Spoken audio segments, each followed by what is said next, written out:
ಸಮಾಜದಿಂದ ಪಡೆದದ್ದನ್ನು ಸಮಾಜಕ್ಕೆ ಕೊಡಬೇಕೆಂಬ ಆಸೆ. ನನಗೆ ಯಾವುದು ಪಿತ್ರಾರ್ಜಿತವಾಗಿ ಬಂದಂಥ ಏನೂ ನನ್ನಲ್ಲಿ ಇಲ್ಲ. ನನಗೆ ಮಧ್ಯಮ ವರ್ಗದವರು, ಆರ್ಥಿಕ ಕಷ್ಟದವರೇ ನನ್ನ ಟಾರ್ಗೆಟ್. ಅವರು ನಮ್ಮಲ್ಲಿ ಬಂದು ಕೇಳಿದಷ್ಟು ದುಡ್ಡು ಕೊಡಬೇಕೆಂಬ ಆಸೆಯಲ್ಲೂ ಇದ್ದವನಲ್ಲ. ನನಗೆ ಕನ್ನಡದ ಭಾಷೆ ಮೇಲೆ ಅಪಾರವಾದಂಥ ಪ್ರೀತಿ ಇದೆ. ಕನ್ನಡ ಮಾಧ್ಯಮ ಶಾಲೆ ಮಾಡಿದ ಮೇಲೆ 100 ಸಂದೇಶ ಲೋಕಕ್ಕೆ ಹೋಗಬೇಕು. ಟು ಪಾಪ್ಯುಲೇಷನ್ನಲ್ಲಿ 15 to 20% ವಿದ್ಯಾರ್ಥಿಗಳು ಒಂದು ಉಚಿತ ಶಿಕ್ಷಣದ ಅಡಿಯಲ್ಲಿರುವಂಥ ನಮ್ಮ ಒಂದು ಶಾಲೆ. ಹಾಗಾದ್ರೆ ನಮಗೆ ಪ್ರೈವೇಟ್ನವರಿಗೆ ಏನು ನಮಗೆ ಸಮಾಜದ ಪರಿಕಲ್ಪನೆ ಇಲ್ವಾ? ಒಂದು ಸಾಹಿತ್ಯ ಸಮ್ಮೇಳನ ಮಾಡಲಿಕ್ಕೆ ಸರ್ಕಾರವೇ ಬೇಕಾ? ನಮಗೇನು ಈ ಕನ್ನಡ ಭಾಷೆಯ ಋಣ ಇಲ್ವಾ? ಈ ಸಮಾಜದ ಋಣ ಇಲ್ವಾ? ಇವತ್ತಿನವರೆಗೆ 17 ನುಡಿಸಿರಿ ಆಗಿ ಹೋಯಿತು, 30 ವಿರಾಸತ್ತೆ ಆಗಿ ಹೋಯಿತು. ದಿನಕ್ಕೆ 1 ಲಕ್ಷ ಜನ ಬಂದು ಹೋಗ್ತಾರೆ. ದುಡ್ಡು ಮತ್ತು ಹೆಸರು ಎರಡರ ಹಿಂದೆ ನಾನು ಯಾವತ್ತೂ ನಾನು ಹೋಗಬೇಕು ಅಂತ ನಾನು ಅಪೇಕ್ಷೆ ಪಡುವುದಿಲ್ಲ. ಯಾರಾದರೂ ಹೇಳ್ಬೋದು, ಹಾಗಾದರೆ ಆಳುವರು ದುಡ್ಡಿಲ್ಲದೆ ಏನು ಮಾಡ್ತಾರೆ ಅಂತೇಳಿ. ದುಡ್ಡು ಬೇಕು. ವಾರ್ಷಿಕವಾಗಿ 45ರಿಂದ 50 ಕೋಟಿ ರೂಪಾಯಿ ನನಗೆ ಚಾರಿಟಿ ವರ್ಕಿಗೆ ಆಗುವುದಾದರೂ ಇದು ಇಷ್ಟೆಲ್ಲ ಖರ್ಚುಗಳು ಬಂದರೂ ಕೂಡ ಪ್ರತಿಯೊಂದಕ್ಕೂ ದೇವರು ನಮ್ಮನ್ನು ಬಿಟ್ಟು ಹಾಕಲಿಲ್ಲ.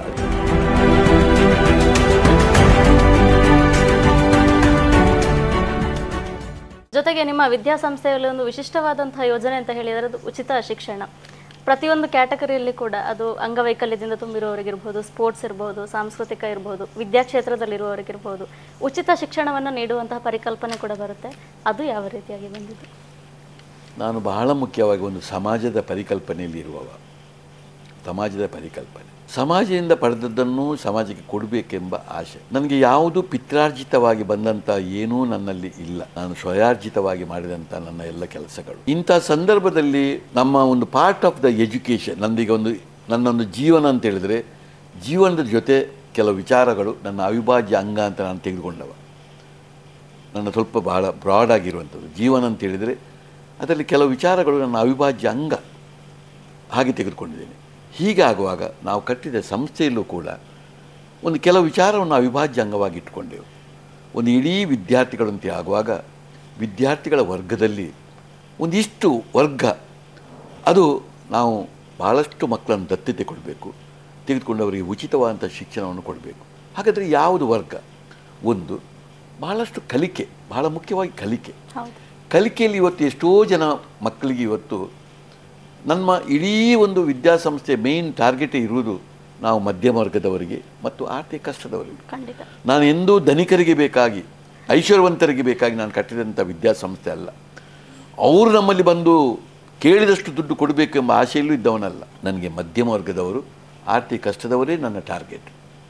ಹೀಗಾಗುವಾಗ ಇಡೀ ಒಂದು ಸಂಸ್ಥೆಯ ಮೂಲ ಉದ್ದೇಶಗಳನ್ನು ಹಲವಾರು ರೀತಿಯ ಒಂದು ಬೈಲ ಅಂತ ನಾವು ಹೇಳ್ಬೋದು. ಒಂದು ಬೈಲವನ್ನು ರೂಪಿಸಿಕೊಂಡೆವು. ನಮ್ಮ ಏನು ಇದರ ಇಡೀ ಒಂದು ಈ ವಿದ್ಯಾಸಂಸ್ಥೆ ಕಟ್ಟುವಾಗ ಹೇಗೆ ಕಟ್ಟಬೇಕು ಅದು ಭಾಳ ದೀರ್ಘ ಉಂಟು. ಅದನ್ನು ಹೇಳಿದರೆ ಇನ್ನು 1 ದಿನ ಬೇಕು. ನಾನು ಅಂಥ ಬೈಲವನ್ನು, ಸುಂದರವಂಥ ಬೈಲವನ್ನು ಮಾಡಿಕೊಂಡೆ. ಆ ಬೈಲದಲ್ಲಿ ಮುಖ್ಯವಾಗಿ ಸಮಾಜದ ಪರಿಕಲ್ಪನೆಯನ್ನು ಇಟ್ಟುಕೊಂಡು ಮಾಡಿದ ಬೈಲ.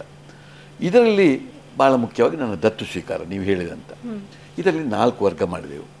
ಒಂದು ಕಲಿಕೆಯಲ್ಲಿ ಭಾಳಷ್ಟು ಇಂಟೆಲಿಜೆಂಟ್ ಇರುವ ಮಕ್ಕಳನ್ನು ದತ್ತು ತೆಗೊಂಡು ಅವರಿಗೆ ಬೇಕಾದ ಟ್ರೈನಿಂಗನ್ನು ಕೊಟ್ಟು ಅವರು ಏನು ಇಚ್ಛಾಶಕ್ತಿ ಇಟ್ಕೊಂಡಿದ್ದಾರೆ, ಗುರಿ ಇಟ್ಟುಕೊಂಡಿದ್ದಾರೆ ಅದನ್ನು ಹೋಗುವಂಥ, ಅವರ ಕನಸನ್ನು ನೆನೆಸು ಮಾಡುವಂಥ ಒಂದು ವಿಚಾರಕ್ಕೆ ಇಟ್ಕೊಂಡು ಆ ದತ್ತು ಸ್ವೀಕಾರ.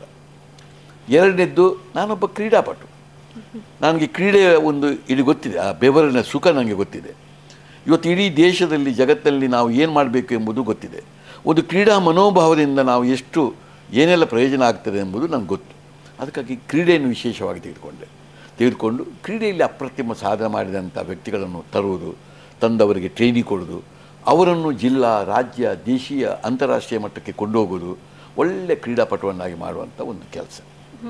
ಅದರ ಒಟ್ಟಿಗೆ ನಾನು ಸಾಂಸ್ಕೃತಿಕವಾಗಿ ನಾನೇ ಕಾಲೇ ಗೆಜ್ಜೆ ಕಟ್ಟಿ ಎಷ್ಟು ಕುಣಿದಿದ್ದೇನೆ, ಎಷ್ಟು ಪಾತ್ರ ಮಾಡಿದ್ದೇನೆ. ಸಾಂಸ್ಕೃತಿಕ ರಂಗದ ಮೇಲೆ ನನಗೆ ಶಾಸ್ತ್ರೀಯ ಜಾನಪದದ ಕಲೆ ಮೇಲೆ, ಬೇರೆ ಬೇರೆ ಮೇಲೆ ಅಪಾರವಾದಂಥ ಆಸಕ್ತಿ. ಹೀಗಿರುವಾಗ ಅದನ್ನು ಉಳಿಸ್ಕೋಬೇಕು ನಮ್ಮ ದೇಶದ. ಹೀಗಿರುವಾಗ ಅಂಥ ಪ್ರತಿಭಾವಂತ ಮಕ್ಕಳನ್ನು ಆಯ್ದುಕೊಂಡೆವು. ಯಾರಿಗೆ ಅಂಥ ಆಸಕ್ತಿ ಇದೆ ಅಂಥ ಮಕ್ಕಳನ್ನು ಆಯ್ದುಕೊಂಡು ಅವರಿಗೆ ಉಚಿತ ಶಿಕ್ಷಣ ಕೊಟ್ಟುಕೊಂಡು ಅವರನ್ನು ಟ್ರೈನಿಂಗ್ ಕೊಟ್ಟು ಅವರ ಮುಖಾಂತರ ಕಾರ್ಯಕ್ರಮಗಳನ್ನು ಕೊಡುತ್ತಾ ಅವರನ್ನು ಸ್ವತಃ ಕಲಾವಿದರನ್ನಾಗಿ ಮಾಡುವುದು, ಸೌಂದರ್ಯ ಪ್ರಜ್ಞೆ ಇದ್ದಂಥ ಪ್ರೇಕ್ಷಕರನ್ನಾಗಿ ಮಾಡುವುದು, ಆಚೆಯಿಂದ ಇಡೀ ಊರಿಗೆ ಕಲೆಯ ಪ್ರಸರಣ ಮಾಡುವುದು, ಅದು ನಮ್ಮ ಕೆಲಸ ಆಗಬೇಕು ಅಂತೇಳಿ ಅಂಥ ಮಕ್ಕಳನ್ನು ದತ್ತಿಸಿಕೊಂಡೆವು. ಮೂರನೇದ್ದು ಅಂಗನ್ಯೂನತೆ ಇದ್ದವರು. ಇದು ನಮ್ಮ ಪಾಪ್ಯುಲೇಷನಲ್ಲಿ 4% ಜನಗಳು ಈಗ ಅಂಗನ್ಯೂನತೆ ಇದ್ದವರಿದ್ದಾರೆ. ಇವರನ್ನು ನಾವು ಮುಖ್ಯವಾಗಿ ತರಲೇಬೇಕು. ಹಾಗಿರುವಾಗ ಬಹಳಷ್ಟು ಅಂಗನ್ಯೂನತೆ ಮಕ್ಕಳು ನಮಗೆ ಲೋಕದಲ್ಲಿ ಬೇಕಾದಷ್ಟು ಸಿಗ್ತಾರೆ. ಇದ್ದಾರೆ. ಇಂಥ ಮಕ್ಕಳನ್ನು ತಂದು ಅವರಿಗೆ ಉಚಿತ ಶಿಕ್ಷಣ ಮಾಡಿಕೊಂಡು ಅವರಿಗೆ ಮುಖ್ಯವಾಹಿನಿ ಹೋಗುವಂಥ ಕೆಲಸವನ್ನು ಮಾಡುವಂಥ ಮೂರನೇದು. ನಾಲ್ಕನೇದು ಸ್ವಲ್ಪ ದಲಿತ ವರ್ಗಗಳಲ್ಲಿ. ಈಗ ಪರಿಶಿಷ್ಟ ಜಾತಿಯಲ್ಲಿ 101 ಜಾತಿ ಉಂಟು, ಹೌದು. ಪರಿಶಿಷ್ಟ ಪಂಗಡದಲ್ಲಿ 52 ಜಾತಿ ಉಂಟು. ಅದರಲ್ಲಿ ಪರಿಶಿಷ್ಟ ಪಂಗಡವನ್ನು ತೆಗೆದು ನೋಡಿದರೆ ಈಗ ನಾವು ದಕ್ಷಿಣ ಜಿಲ್ಲೆಯವರು ಒಂದು ಕೊರಗ ಜನಾಂಗ ಇರ್ಬೋದು, ಮಲೆಕುಡಿ ಇರ್ಬೋದು, ಜೇನುಕುರುಬರು ಇರ್ಬೋದು, ಸೋಲಗರಿರ್ಬೋದು, ಹಸಳರಿರ್ಬೋದು, ಅಥವಾ ಹಿಕ್ಕಿಬಿಕ್ಕಿ ಜನಾಂಗ ಇರ್ಬೋದು, ಸಿದ್ಧಿ ಜನಾಂಗ ಇರ್ಬೋದು. ಇಂಥದ್ದೆಲ್ಲ ಕೆಲವು ಜನಾಂಗಗಳು ಭಾಳ ಒಂದು ಕಷ್ಟದಲ್ಲಿರ್ತಾರೆ. ಇಂಥ ಜನಾಂಗದ ಕೆಲವು ಮಕ್ಕಳನ್ನು ಆಯ್ಕೆ ಮಾಡಿ ಅವರಿಗೆ ಒಂದು ಟ್ರೈನಿಂಗ್ ಕೊಟ್ಟು, ಸರಿಯಾದ ಟ್ರೈನಿಂಗ್ ಕೊಟ್ಟು ಅವರನ್ನು ಮುಖ್ಯವಾಹಿನಿ ತರುವಂಥ ಕೆಲಸ. ಇದರೊಟ್ಟಿಗೆ ಕನ್ನಡ ಮಾಧ್ಯಮ ಶಾಲೆ, ಖಂಡಿತ. ನಮ್ಮ ಶಾಲೆ, ನಾನು ಕಲಿತ ನನ್ನ ಭಾಷೆ, ನನಗೆ ಕನ್ನಡದ ಭಾಷೆ ಮೇಲೆ ಅಪಾರವಾದಂಥ ಪ್ರೀತಿ ಇದೆ. ಹಾಗೆ ಇಡೀ ಎಷ್ಟು ಶಕ್ತಿ ಇದೆ ಅದರಲ್ಲಿ, ಎಂಥ ಬೆಸೆಯುವ ಕೆಲಸ ಅದು. ಹೌದು. ಇಂಥ ಒಂದು ಭಾಷೆ ಈಗ ಸೊರಗುವಾಗ ಅದಕ್ಕೆ ಅರ್ಥ ಇಲ್ಲ. ಅದಕ್ಕಾಗಿ ಕನ್ನಡ ಮಾಧ್ಯಮ ಶಾಲೆಯನ್ನು ಕಟ್ಟಬೇಕು ಎಂಬ ಉದ್ದೇಶದಿಂದ ಒಂದು ಸಂಪೂರ್ಣ ವಸತಿ, ಅದು ಕನ್ನಡ ಮಾಧ್ಯಮ ಶಾಲೆ ಮಾಡಿದ ಮೇಲೆ 100 ಸಂದೇಶ ಲೋಕಕ್ಕೆ ಹೋಗಬೇಕು, 100 ಸಂದೇಶ ಹೋಗಬೇಕು ಅಂತ 100ಕ್ಕೆ 100 ವಸತಿ ಇದ್ದುಕೊಂಡು ಈಗ 650 ಮಕ್ಕಳು ಅದರಲ್ಲಿ ಕನ್ನಡ ಮಾಧ್ಯಮ ಶಾಲೆಯಲ್ಲಿದ್ದಾರೆ. ಈಗ ಇದಕ್ಕೆ ಒಂದು 7.5 ಕೋಟಿಯ ಬಜೆಟ್ ಇದಕ್ಕೆ ಇಡುವಂತಾಯಿತು, ಇಟ್ಕೊಂಡು ಈಗ ಆಗುವಂಥದ್ದು ಈ ಶಾಲೆ. ಹೀಗೆ ಹಲವು ವಿಚಾರಗಳನ್ನು ಇಟ್ಟುಕೊಂಡು ದತ್ತು ಸ್ವೀಕಾರ ಮಾಡಿಕೊಂಡು ಈಗಂತೂ ನಮ್ಮಲ್ಲಿರುವ 22,000 ಮಕ್ಕಳಲ್ಲಿ ಸರಿಸುಮಾರು 3,000 ಮಕ್ಕಳು ಇದರಲ್ಲೇ ಇದ್ದಾರೆ. ಈ ದತ್ತು ಸ್ವೀಕಾರದ ಅಡಿಯಲ್ಲಿ ಬಂದು ನಮ್ಮ ಕಾಲೇಜಿನಲ್ಲಿ ಸದಾ ಇರ್ತಾರೆ. ಅಂದರೆ 15% ಆಫ್ ದ ವಿದ್ಯಾರ್ಥಿಗಳು, 15% ನಮ್ಮ ಒಟ್ಟು ಪಾಪ್ಯುಲೇಷನ್ನಲ್ಲಿ 15 to 20% ವಿದ್ಯಾರ್ಥಿಗಳು ಒಂದು ಉಚಿತ ಶಿಕ್ಷಣದ ಅಡಿಯಲ್ಲಿರುವಂಥ ನಮ್ಮ ಒಂದು ಶಾಲೆ. ಸರಿಸುಮಾರು ಈಗ ಅದಕ್ಕಾಗಿಯೇ ಹಲವು ಕೋಟಿ ರೂಪಾಯಿ ಅದಕ್ಕಾಗಿಯೇ ವೆಚ್ಚವಾಗ್ತಾ ಉಂಟು. ಅದಕ್ಕಾಗಿಯೇ ನಾವು ಇಟ್ಟಿದ್ದೇವೆ. ಅದು ಜೋಡಣೆ ಆಗ್ತಾಯಿದೆ. ಅದ್ಭುತವಾದಂಥ ಕೆಲಸ ಅದು ಆಗ್ತಾಯಿದೆ. ಇದು ನನ್ನ ಒಂದು ದತ್ತು ಸ್ವೀಕಾರ ಯೋಜನೆ. ಹೌದು. ಜೊತೆಗೆ ಸರ್, ತಾವು ಸಾಕಷ್ಟು ಕಾರ್ಯಕ್ರಮಗಳನ್ನು ತಾವು ಆಯೋಜಿಸ್ತೀರಾ. ಪರ್ಫೆಕ್ಟ್ ಈವೆಂಟ್ ಮ್ಯಾನೇಜರ್ ನೀವು. ಹಾಗೆ ಅದರ ಅಷ್ಟು ದೊಡ್ಡ ಮಾದರಿ ಕಾರ್ಯಕ್ರಮಗಳು ಅದು ಟ್ರೆಂಡ್ ಸೆಟ್ ಮಾಡಿಬಿಡುತ್ತವೆ ಸರ್. ಆ ಒಂದು ಸಂಘಟನೆಯನ್ನು ತಾವು ಹೇಗೆ ಮಾಡ್ತೀರಾ? ಈಗ ನುಡಿಸಿರಿ, ವಿರಾಸತ್, ಹೌದು, ನುಡಿಸಿರು ಇಷ್ಟೇ ನಮ್ಮ ಭಾಷೆ. ಈಗ ನಾವು ಬಹಳ ಸುಲಭದಲ್ಲಿ ಹೇಳ್ತೇವೆ, ಅಖಿಲ ಭಾರತ ಸಾಹಿತ್ಯ ಸಮ್ಮೇಳನದ ಗೊಂದಲಗಳು, ಅದರ ಉದ್ಘಾಟನೆ, ಅದರ ಸಮಾರೋಪ, ಅದರ ಗಲಾಟೆಗಳು, ಅದು ಮಾರಾಮಾರಿ, ಅದು ಗೊಂದಲಗಳು ನೋಡ್ತೀರಿ, ಅದರ ಬಜೆಟ್ಟುಗಳು ನೋಡ್ತೀರಿ. ಈಚೆಯಿಂದ ಹಲವಾರು ಉತ್ಸವಗಳು, ದಸರಾ ಉತ್ಸವಗಳು, ಆ ಉತ್ಸವ, ಈ ಉತ್ಸವ, ಸರ್ಕಾರಿ ಒಂದು ಕೃಪಾ ಪೋಷಕ ಆಗುವಂಥ ಹಲವಾರು ಉತ್ಸವಗಳನ್ನು ಕಾಣ್ತೀವಿ. ಎಲ್ಲ ಕಡೆಯಲ್ಲೂ ಗೊಂದಲ. ನನಗೆ ಅನ್ನಿಸ್ತಿತ್ತು, ಇದನ್ನು ನಾವು ತಪ್ಪು ಅಂತ ಹೇಳೋದಲ್ಲ. ಇದನ್ನೆಲ್ಲ ಯಾಕೆ ನಮ್ಮನ್ನು ರಾಜ್ಯ ಸರ್ಕಾರ, ಕೇಂದ್ರ ಸರ್ಕಾರಗಳೇ ಮಾಡಬೇಕು? ಹಾಗೆ ನಮಗೆ ಪ್ರೈವೇಟ್ನವರಿಗೆ ಏನು ನಮಗೆ ಸಮಾಜದ ಪರಿಕಲ್ಪನೆ ಇಲ್ವಾ? ಉಚಿತ ಶಿಕ್ಷಣ ಕೊಡುವುದು ಕೇವಲ ಸರ್ಕಾರ ಮಾತ್ರದ ಕೆಲಸವ? ಅಥವಾ ಇಂಥ ಉತ್ಸವ ಮಾಡೋದು ಸರ್ಕಾರವೇ? ಒಂದು ಸಾಹಿತ್ಯ ಸಮ್ಮೇಳನ ಮಾಡಲಿಕ್ಕೆ ಸರ್ಕಾರವೇ ಬೇಕಾ? ಹಾಗಾದರೆ ನಮ್ಮಂಥ ಒಂದು ಪ್ರಜ್ಞಾವಂತ, ಒಂದು ಸಮಾನ ಮನಸ್ಕ ಒಂದು ನಾಗರಿಕರಿಗೆ ಏನು ಜವಾಬ್ದಾರಿ ಇಲ್ವಾ? ನಾವು ಖಾಲಿ ತಪ್ಪು ಹೇಳ್ತಾ ಕೂತ್ಕೊಳ್ಳಿಕ್ಕೆ ಮಾತ್ರ ಇರುವವರ?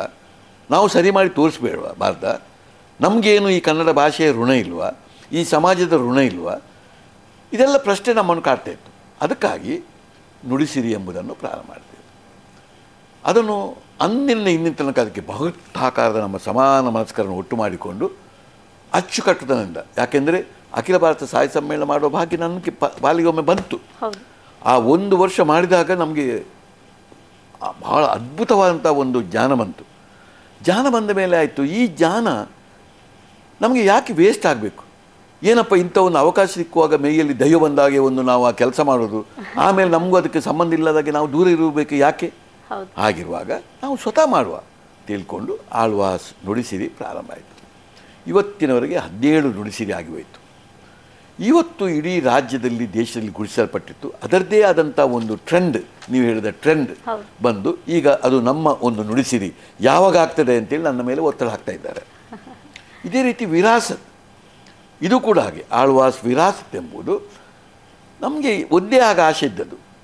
ದೊಡ್ಡ ಕಲಾವಿದರುಗಳು ನಮ್ಮ ಊರಿಗೆ ಬರಬೇಕು, ಅವರ ಕಲೆಯ ಪ್ರದರ್ಶನವನ್ನು ನಾವು ನೋಡಬೇಕು, ನಮ್ಮ ಮಕ್ಕಳು ನೋಡಬೇಕು, ಇದರಿಂದ ಅವರು ಪ್ರೇರಿತರಾಗಬೇಕು, ಅವ್ರು ಬರುವಾಗ ಒಂದು ಸಾವಿರ ಜನ ಸೌಂದರ್ಯ ಪ್ರಜ್ಞೆ ಇದ್ದಂಥ ಪ್ರೇಕ್ಷಕರಲ್ಲಿ ಕೂತ್ಕೊಂಡಿರಬೇಕು.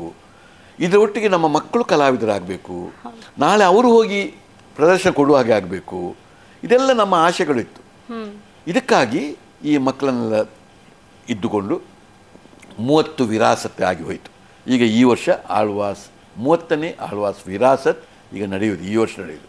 ಅದು ಕೂಡ ಹಾಗೆ ಒಂದು 500 ಜನರಿಗೆ ಸೀಮಿತ ಆದಂಥ ಒಂದು ಪ್ರೇಕ್ಷಕರು ಇವತ್ತು ಒಂದು 50,000 70,000 ದಿನಕ್ಕೆ 1,00,000 ಜನ ಬಂದು ಹೋಗ್ತಾರೆ.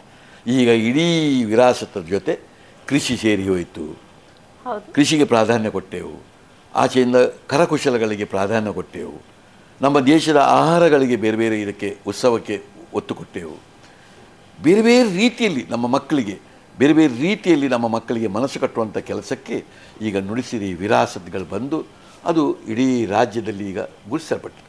ಇದರೊಟ್ಟಿಗೆ ನಮ್ಮ ವಿದ್ಯಾಸಂಸ್ಥೆಯಲ್ಲಿ ಅದು ದೀಪಾವಳಿ ಇರ್ಬೋದು, ಕ್ರಿಸ್ಮಸ್ ಇರ್ಬೋದು, ಅಥವಾ ಒಂದು ಇಫ್ತಾರ್ ಕೂಟ ಇರ್ಬೋದು, ಒಂದು ಮಹಾವೀರ ಜಯಂತಿ ಇರ್ಬೋದು, ಅಥವಾ ಕೇರಳ ಡೇ, ಬೇರೆ ಬೇರೆ ಈಶಾನ್ಯ ಭಾಗದ ಡೇ, ಹೀಗೆಲ್ಲ ಹಲವಾರು ಉತ್ಸವಗಳು ಈಗ ನಮ್ಮ ಇಡೀ ಕ್ಯಾಂಪಸ್ನಲ್ಲಿ ಆಗ್ತಾ ಒಟ್ಟು ವಿದ್ಯೆ ಬುದ್ಧಿಯ ಜೊತೆ ಇಂಥ ಸುಂದರವಂಥ ಮಕ್ಕಳಿಗೊಂದು ಮನಸ್ಸನ್ನು ಕಟ್ಟುವಂಥ ಒಟ್ಟಾರೆಯಾಗಿ 365 ದಿವಸವೂ ಕೂಡ ಆಳ್ವಾಸ್ನಲ್ಲಿ ಒಂದು ಜೀವಕಲೆ, ಎಲ್ಲಿ ಹೋದರೂ ಒಂದು ಜೀವಕಲೆ, ಜೀವನ ಉಲ್ಲಾಸ ಇರುವಂಥ ಕ್ರಿಯೆಗಳಿಗೆ ನಾವು ಹೋದೆವು.